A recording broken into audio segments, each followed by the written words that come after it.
चवीला अगदी अप्रतिम पौष्टिक अशी मूग डाळीचा पापड ही रेसिपी पाहणार आहे. करताना अगदी साध्या पद्धतीने आपण हे पापड करणार आहे, तर हा व्हिडिओ शेवटपर्यंत पहा. नमस्कार, रॉयल किचन मराठीमध्ये आपले सर्वांचे मनापासून स्वागत. मूग डाळीचे पापड बनवण्यासाठी मेजरमेंटप्रमाणे 1 कप मूग डाळ घेतलेली आहे. आता या एका बाउलमध्ये ती मूग डाळ टाकून घेतलेली आहे आणि त्यामध्ये 1 ग्लास पाणी ओतलेले आहे. आता आपल्याला डाळ अगदी स्वच्छ धुवायची आहे, तर ही दुसरा पण ग्लास मी टाकलेला आहे आणि अजून 1 ग्लास टाकून अगदी डाळ चांगली स्वच्छ हाताने धुवून घेत आहे. म्हणजे त्यामध्ये जे पावडर वगैरे टाकली जाते तर ते सगळे निघून जाईल.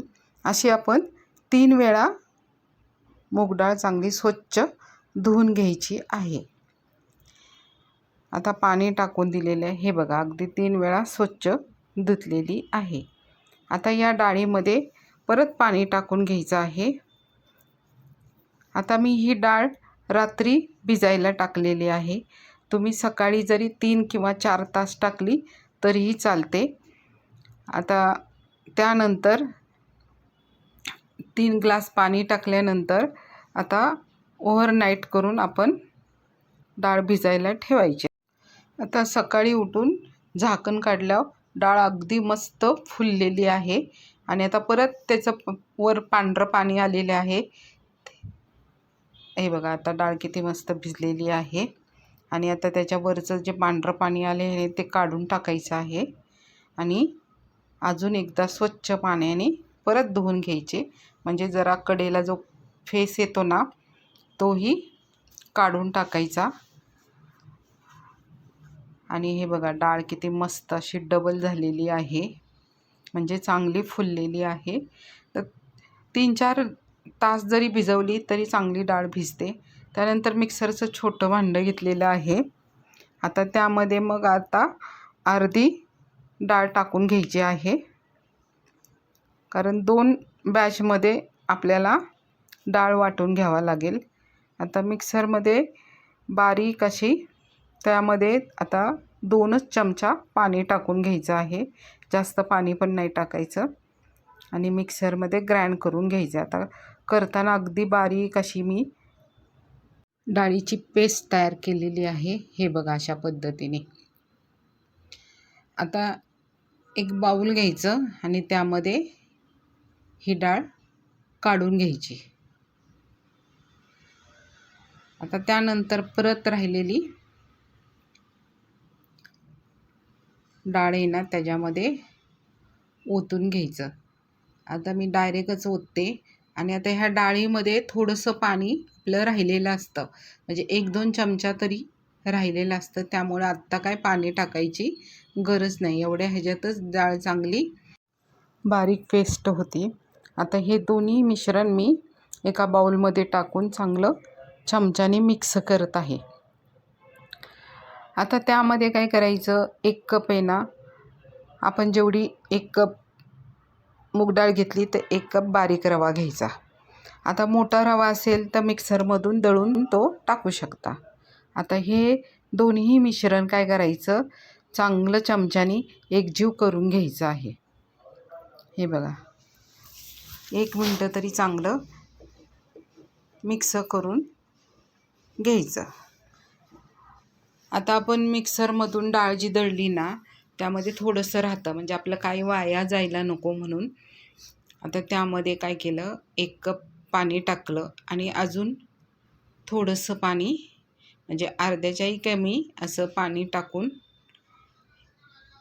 हे सगळं राहिलेलं आपलं मिक्सरच्या भांड्याला ते टाकून त्याच्यामध्ये मिश्रणामध्ये टाकून द्यायचं, बॅटरमध्ये, आणि परत चमच्याने चांगलं मिक्स करायचं. हे बघा, अशा पद्धतीने.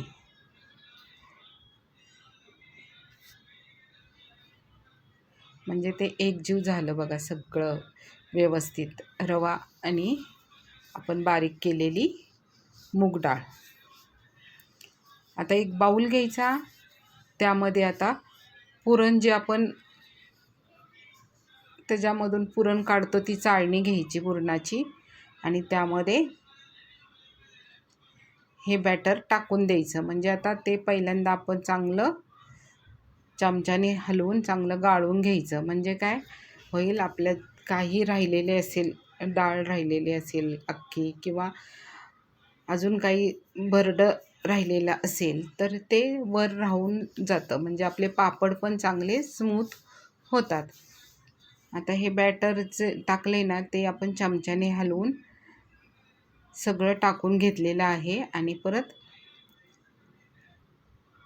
ते चांगलं आपण चाळणीने गाळून घेत आहे. म्हणजे खाली हे बघा एवढीसच राहिलेले, जादा नाही राहिलं कारण आपण डाळ खूप बारीक केली होती. हे बघा अशा थोडेसे असे जाडसरपणा काही राहिलेला असेल तर तो निघून जातो. आता त्यानंतर आपली डाळीचं जे बॅटर आहे ना अगदी स्मूथ झालं.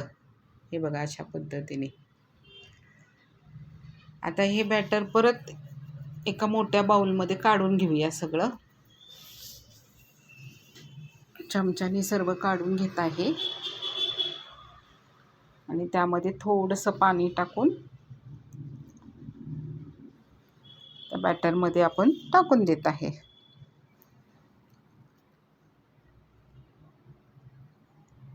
हे बघा मस्त आपलं फाईन पेस्ट झालेली आहे. आता हे थोडी 15 मिनटं झाकून द्यायचा म्हणजे रवा चांगला फुलून वर येतो.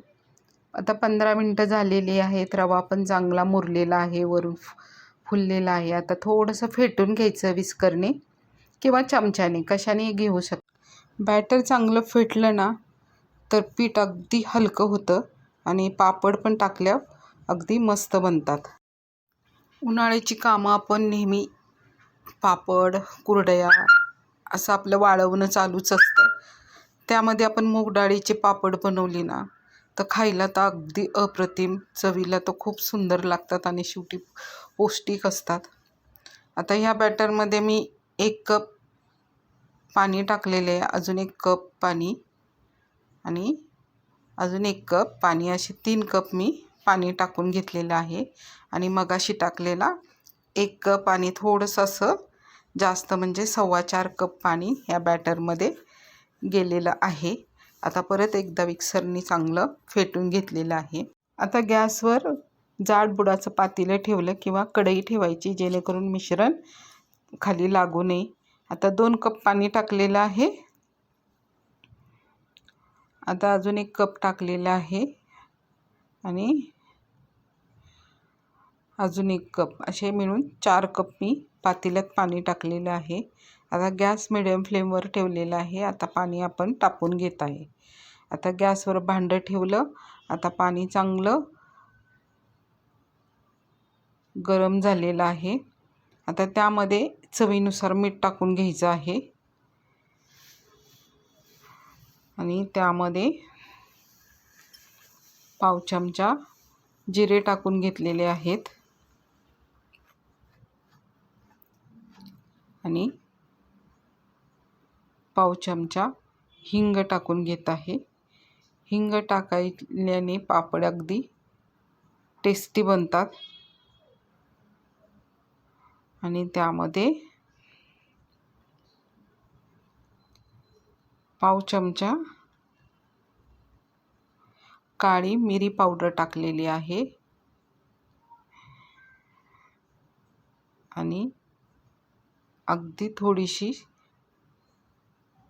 हळद टाकलेली आहे किंवा तुम्ही त्यामध्ये पिवळा कलर टाकला तरी चालतो. कारण मूग डाळीचे पापड आहेत ते थोडे पिवळे असतात, त्यामुळे थोडासा कलर असा पापडाला पाहिजे म्हणून टाकलेलं आहे. आता झाकण लावून चांगले उकळून द्यायचं. म्हणजे जे आपण मसाला टाकलेला आहे तो चांगला त्यामध्ये मिक्स होऊन द्यायचा. आता चांगली उकळ आलेली आहे पाण्यामध्ये. आता त्यामध्ये काय काय टाकायचं, आपण जे बॅटर तयार केलेलं आहे ते सर्व त्यामध्ये टाकून द्यायचं. आता गॅस मिडियम फ्लेमवरच आहे आणि हे मिश्रण सतत ढवळत राहायचं आहे आपल्याला, कारण रवा असल्यामुळं तो खाली लगेच लागला जातो, म्हणून सतत ढवळत राहायचं आहे एकसारखं, म्हणजे त्याचे गुठळ्या होणार नाहीत. हे बघा आता किती कमी झालेले आहे. आपण एवढ्या पाण्यातच अगदी घट्ट झालेले हे मिश्रण. आणि काही थोड्याफार त्याच्यामध्ये गुठळ्या असतील त्याही मोडून काढायच्या. हे बघा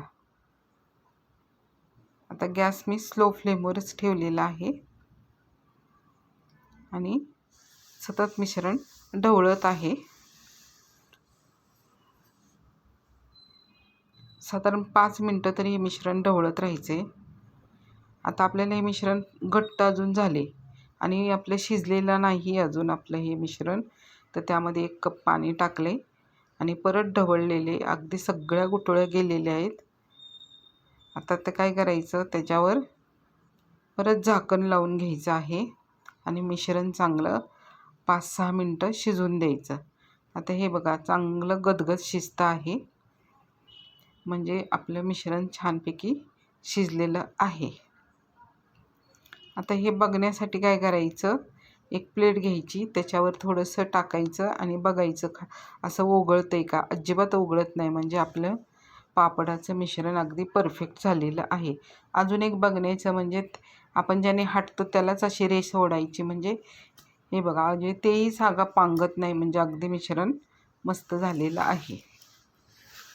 आता गॅस बंद करून टाकलेला आहे आणि मिश्रण थोडं ढवळत आहे मी. आता हे मिश्रण आपल्याला थंड करून घ्यायचं आहे. 80% तरी आपल्याला हे मिश्रण थंड करून घ्यायचं आहे, त्याशिवाय आपण पापड टाकू शकत नाही. आता पूर्णच आपण ते थंड करायला ठेवू शकत नाही, कारण आपल्याला पापड टाकायचे आहेत. मग आता किचनच्या वरच असा फॅन असल्यामुळं पातेलं मी गॅसवरच ठेवले आणि तिथेच ढवळत आहे. आता हे बघा चांगले ढवळून ना ते मिश्रण थंड करत आहे. सगळी वाफ जात आहे. हलवल्यामुळं बघा असं ढवळल्यामुळं अगदी आपलं हे मिश्रण सगळं हलकं झालेलं आहे आणि थंड पण झालेलं आहे. बऱ्यापैकी थंड झालेलं आहे.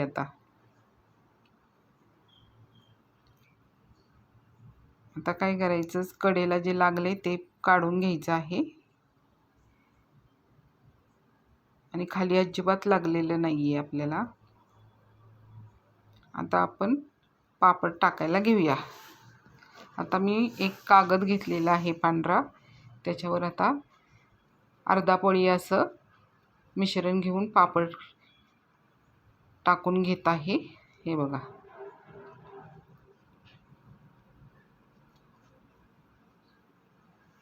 आता काय करायचं, अशाच पद्धतीने ना सर्व पापड आपण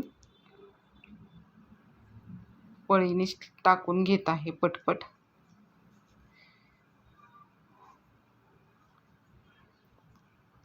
आता 1 वाटी रवा आणि 1 वाटी मूग डाळ अशा प्रमाणे आपण प्रमाण घेतलं होतं.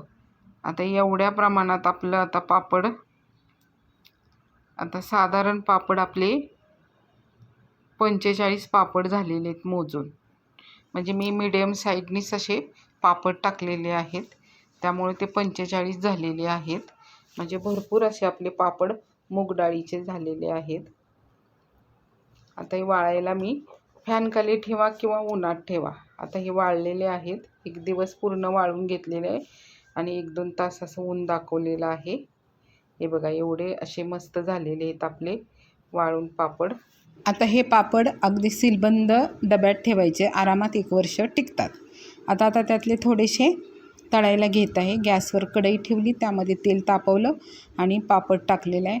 आता हे पापड ना तेलात टाकल्या लगेचच तो डबल होतो, पण तो लगेच काढायचा, कारण त्याचे कलर लगेच चेंज होतो. हे बघा अशा पद्धतीने कलर चेंज होतो. पटकन काढायचा, म्हणजे पापड जास्त लाल होणार नाही आणि हे पापड चवीला पण अप्रतिम लागतात. तुम्ही पण अशाच पद्धतीने मूग डाळीचे पापड तयार करा, तुम्हालाही आवडेल. आता अशा पद्धतीने आपण सर्व जेवढे आपण तळलेत ते पापड बघा, कलर पण किती छान आहे. तुम्हाला हा व्हिडिओ आवडला असेल तर लाईक करा, सबस्क्राईब करा, म्हणजे नवीन रेसिपीचे नोटिफिकेशन तुमच्याकडे येतील. भेटूया अशा नवीन रेसिपीमध्ये. धन्यवाद.